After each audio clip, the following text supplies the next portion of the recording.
So a while ago I responded to a video from AJ Plus basically claiming that they didn't know what the fuck they were talking about. It turns out they still don't know what the fuck they're talking about, so let's go. Also, a little side note, before we get into the video, I'm not gonna respond to everything in the video because a lot of it is a really incoherent babble. Socialism, the monster hiding under America's bed. Our chupacabra, our Candyman. Say it 3 times into a mirror and your kid goes to college for free. Again, socialism is not a set of fancy government programs, it's not a set of policies. Socialism is the collective ownership of the means of production, and a society based on worker control. Americans are so used to demonizing socialism that most don't really know what it is, or they're shy to admit that they're curious about it. Like how most adults are afraid to watch the Twilight series because what if they discover they're totally on Team Edward? We're looking at some of the biggest myths told about the S word. Is a range of economic and social systems characterized by social ownership and democratic control of the means of production. So I guess this is the only goodish thing in the entire video. They actually gave a definition that isn't that bad, but other than that, that's pretty much it. Number 1. Socialism's been attempted and failed. But has it truly?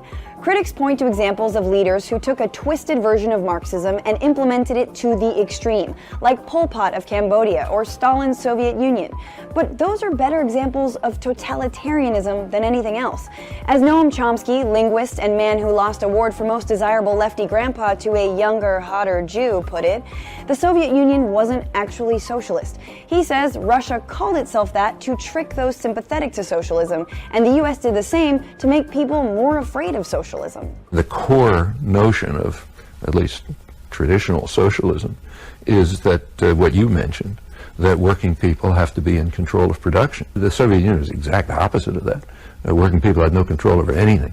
They were virtual slaves. Also, why judge an ideology on its most extreme examples? Yes, the Soviet Union did fail, but that wasn't because they implemented an extreme version of Marxism. The Soviet Union ultimately failed because the Russian Empire was an agrarian nation that was still transitioning from feudalism to capitalism, and because of that the Soviets had to go through their own industrial revolution, which, might I add, had some of the same negative effects that it did in capitalist countries. Now, I wouldn't consider the Soviet Union to be a socialist country, obviously, because there was no worker control of production or society as a whole, but what they deemed to be socialism in the Soviet Union was more about developing national power rather than genuine worker control of society. Again, this is why Marx claimed that socialism would happen in the industrial age, because capitalism was supposed to create industrial and national power, not socialism. You also have to add onto the fact that the Bolsheviks also had a civil war with the people trying to implement the old regime, so it's really no wonder why a strongman, a dictator, could get into power. This has nothing to do with the Bolsheviks implementing an extreme version of Marxism or socialism or whatever.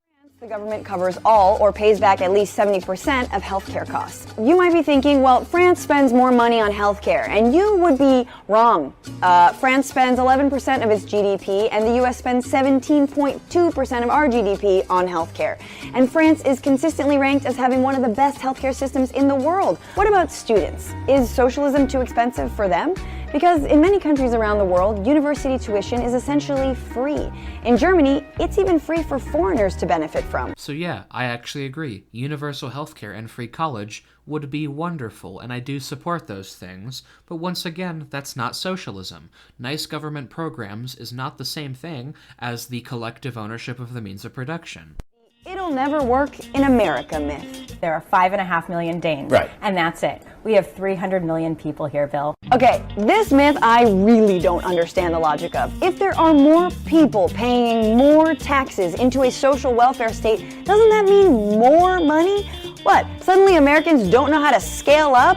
Yes, you are correct. We could scale up, however, there's a reason we don't do that, and that reason really comes down to the fact that it wouldn't benefit the business class.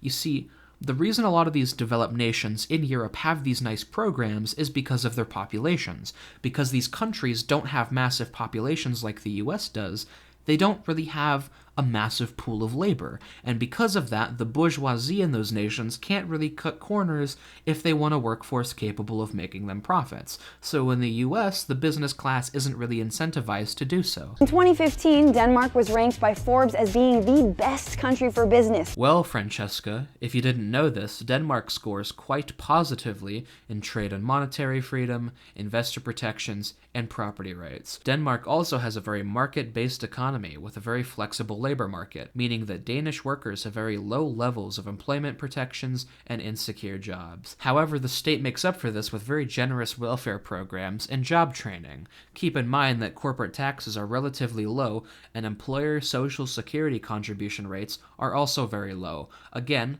I don't think I need to say this, but this isn't socialism, not even close. The reason Denmark is a very prosperous country is because of the strength of organized labor in Denmark. Unions are heavily involved in determining salaries and wages, and if I were to guess, probably the main reason why Danish workers get to enjoy many of the benefits they have. That was the sacrifice the Danish business class made to have a flexible labor market. The concept being pushed in this video by AJ Plus is that socialism is merely a redistribution of wealth to lower income earners. This concept of socialism is nothing but a myth that's used to distract people from what will actually bring up society. AJ Plus and many of these liberal types have no problem handing out welfare checks to needy families, but anything that challenges property rights is automatically off the table. So yeah, that's basically the end of the video. I really wanted to make this video just to clear up some misconceptions about socialism, because I really do hear these things all the time, not just from liberals, but conservatives as well. I really do think that AJ Plus does a disservice to political advocacy and discourse when they do stuff like this. It's important to understand that AJ Plus does not advocate for socialism, but rather for putting a band-aid on the problem.